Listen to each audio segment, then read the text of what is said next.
Hello guys, my name is Imran. আমি আজকে আপনাদের ডট সম্পর্কে কিছু কথা বলবো। আমি জানি ভিডিওটা বানাচ্ছি, ডট এখানে অনেকে হোল্ড করে আছেন। যখন আমি ভিডিওটা বানাচ্ছি তখন ডট 3.93-তে অবস্থান করছে।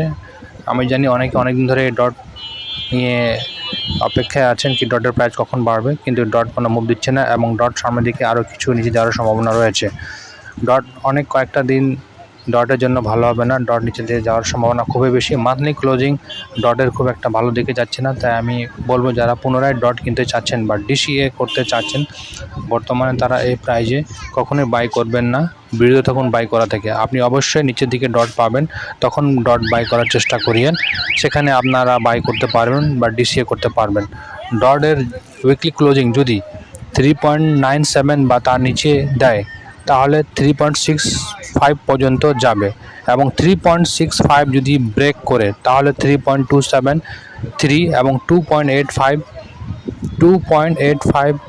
এ প্রাইস যাওয়ার সম্ভাবনা খুবই বেশি। তাহলে আপনারা চাইলে সেখানে বাই করতে পারেন এবং লং টার্মে যারা ইনভেস্টমেন্ট করতে চান তারাও সেখানে বাই করতে পারেন। ডটের সম্ভাবনা খুবই ভালো। ডট এই নেক্সট টাইমে ডট অনেক উপরে যেতে পারে, কিন্তু এখন বর্তমানে কিন্তু নিচে যাওয়ার সম্ভাবনা খুবই বেশি।